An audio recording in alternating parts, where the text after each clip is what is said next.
रानी नारी जाति के ऊपर एक कलंकित महिला है, एक कलंक है भारत के नारी जाति के ऊपर, क्योंकि ये वही स्मृति ईरानी है जब 2 रुपए पेट्रोल डीजल पे बढ़ते थे तो ये चूड़ियां भेजती थी। कहीं मोदी जी ने इनकी जुबान तो नहीं काट दी है? कुछ नहीं निकल रहा। बड़ी बड़ी डींगे हाँकने वाली हेमा मालिनी, बड़ी बड़ी डींगे हाँकने वाली जया प्रदा, भारतीय जनता पार्टी की महिला सेल की अध्यक्षता कहाँ है? फेविक्विक का जोड़ लग गया है ओठों के ऊपर, या आप एक नारी नहीं है? वो कंगना भारतीय जनता पार्टी में चली गई तो भारत की बेटी हो गई, और भारतीय जनता पार्टी के आदमी जब इज्जत लूटते हैं भारत की बेटी के, तो क्या लड़कियां पाकिस्तान की होती हैं या चाइना की आपको नजर आती है? कहां की ये लड़कियां नजर आती हैं? लाइव टीवी, सच सबसे आगे। केंद्रीय मंत्री स्मृति ईरानी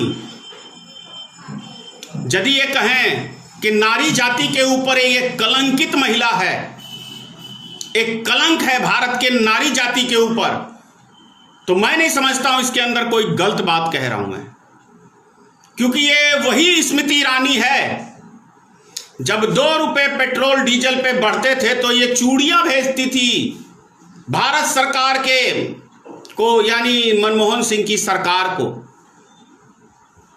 जब कहीं बलात्कार होता था तो यह प्रधानमंत्री को चूड़ियां भेजती थी उसकी नाकामी के लिए। लेकिन आज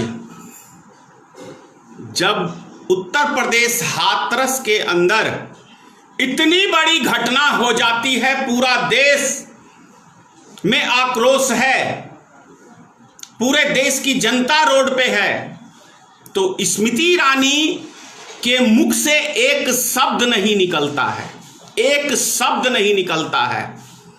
तो मैं समझता हूं ये भारत के अंदर नारी जाति के ऊपर एक कलंकित महिला है, और मैं उन हर पार्टी के महिलाओं से कहना चाहता हूं जो इतनी बड़ी घटना को आज तक ये दबा के बैठी हुई हैं, और ऐसा लगता है कि इनके मुख के ऊपर, होठों के ऊपर जो फेविक्विक होता है चुटकी में चिपकाए, वो चिपक के रह गया है ऐसी महिलाओं का। आखिर क्या कारण है? कहीं मोदी जी ने इनकी जुबान तो नहीं काट दी है? कुछ नहीं निकल रहा। क्या आप लोग कहेंगे ऐसी महिलाओं को? ये सत्ता के नशे में चूर महिलाएं ये भूल गई हैं कि इनके घर में भी बेटियां होंगी, इनके घर में भी माएं होंगी, इनके घर में भी पोतियां होंगी। तो क्या कहूं मैं, शोभा नहीं देता है। आप यही कहेंगे कि एक नेता होके अब शब्द भाषा का प्रयोग करता है, लेकिन क्या कहें? आप ही बताएं, क्या कहें ऐसी महिलाओं को? बड़ी बड़ी डींगे हाँकने वाली हेमा मालिनी, बड़ी बड़ी डींगे हाँकने वाली स्मृति ईरानी, बड़ी बड़ी डींगे हाँकने वाली जया प्रदा, और तमाम भारतीय जनता पार्टी की महिला सेल की अध्यक्षता कहां है? फेविक्विक का जोड़ लग गया है ओठों के ऊपर, या आप एक नारी नहीं है? या कहें कि नारी के नाम पे आप लोग कलंक हैं? आपके घर में किसी का बलात्कार नहीं हुआ, आपके घर में किसी की हत्या नहीं हुई। यही सोचती है ना कि जब मेरे घर की बारी आएगी तो सोचेंगे। दूसरे पार्टी के शासनकाल में थोड़ा सा आता है तो सारे हिंदुस्तान के अंदर भारतीय जनता पार्टी के कार्यकर्ता रोड पे उतरते हैं। आज कहां हो भाई? आज जमीर नहीं है? या ये भारत की बेटी नहीं थी?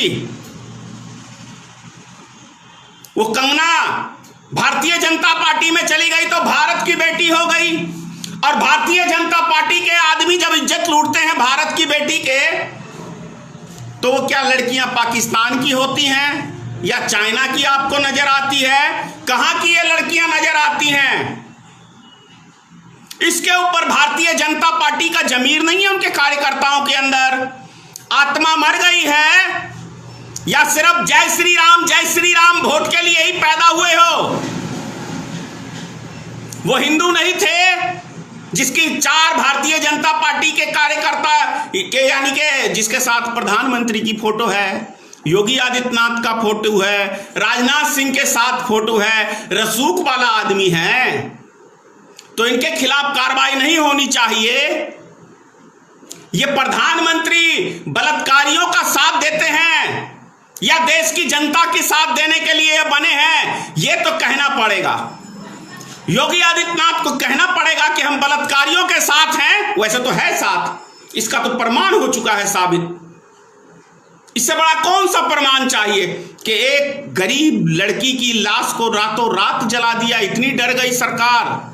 कहां है वो देश का प्रधानमंत्री जो ये कहते थे कि हमारे शासनकाल में 24 घंटे में फांसी हम देते हैं, 48 घंटे में हम फांसी देते हैं। तो कहां है वो देश का प्रधानमंत्री? कहां है वो देश का प्रधानमंत्री? लंबी लंबी भाषण झाड़ने वाला व्यक्ति कहां है वो? एक शब्द सुने हो मुंह से मोदी जी के, उसको भी फेविक्विक का जोड़ लग गया है, टूटेगा नहीं, क्योंकि वो उनके मित्रों ने, उनकी पार्टी के कार्यकर्ताओं ने इज्जत लूटा है ना। संदीप सिंगर, चिन्यानंद, कौन बचाता है इनको? भारतीय जनता पार्टी के प्रधानमंत्री बचाते हैं, मुख्यमंत्री बचाते हैं। ये ऐसा लगता है कि ये बलात्कारियों का साथ देने के लिए मुख्यमंत्री बने हैं। भाई, डीएम आखिर किसके आदेश पर चला गया उस परिवार को धमकाने? उसके सीने पे लात मारा उसके दादा को? किसके आदेश पे? किसका आदेश पालन हो रहा था उत्तर प्रदेश के अंदर? समझना पड़ेगा देश की जनता को।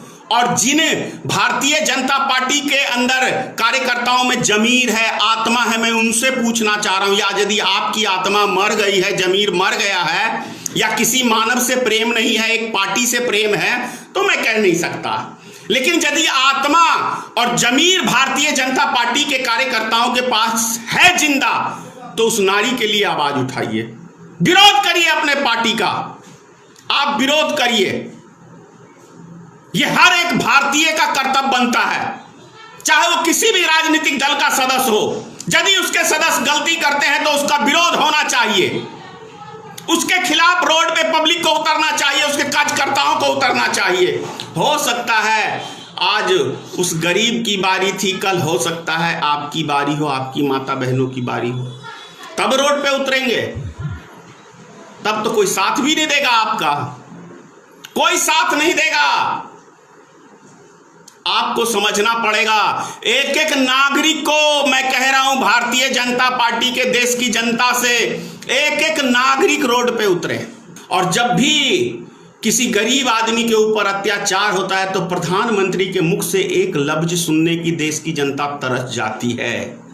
लेकिन किसी उद्योगपति, किसी फिल्मी स्टार, कोई क्रिकेटर को सर्दी जुकाम भी लग जाती है तो देश का हमारा प्रधानमंत्री उसको दुआएं करता है सही होने की। लेकिन भाषण में बोलता है मेरे दलित भाइयों को मत मारो, भले मुझे मार दो। भाषण के तो आप माननीय प्रधानमंत्री जी धनी हैं, जनता को कैसे मूर्ख बनाया जाता है उसकी कला प्रधानमंत्री जी के पास बाखूबी है। लेकिन सवाल तो यह उठता है कि क्या आप इस देश की जनता के साथ हैं, गरीब मजदूरों के साथ हैं? आप नहीं हैं। उसका सबसे बड़ा उदाहरण है, एक दो कहें किसान रोड पे है, कोई सुनने वाला नहीं है। दलित भाई हमारे रोड पे हैं, कोई सुनने वाला नहीं है। देश का नौजवान छात्र रोड पे है, कोई सुनने वाला नहीं है। देश का किसान रोड पे है, कोई सुनने वाला नहीं है। देश की माता बहनें हमारी रोड पे है, कोई सुनने वाला नहीं है।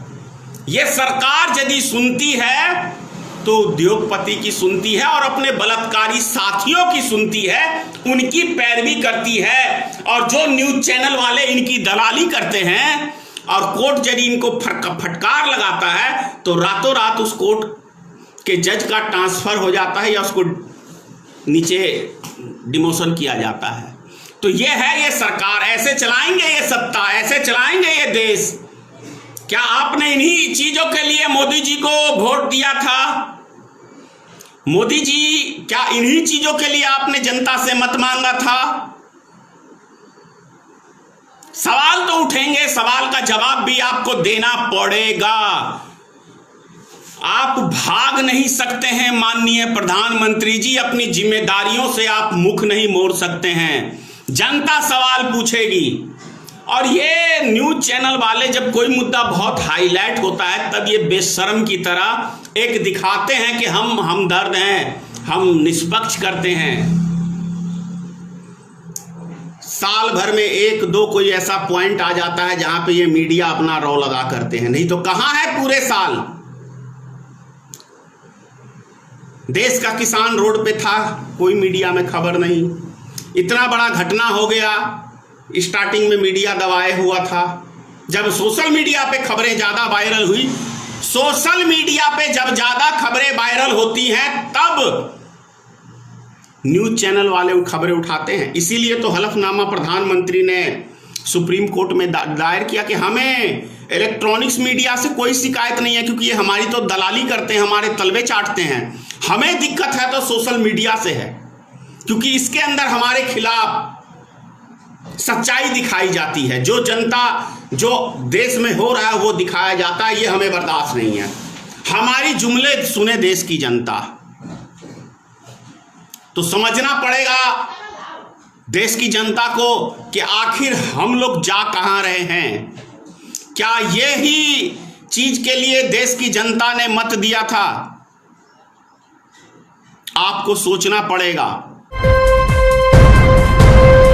लाइव टीवी, सच सबसे आगे।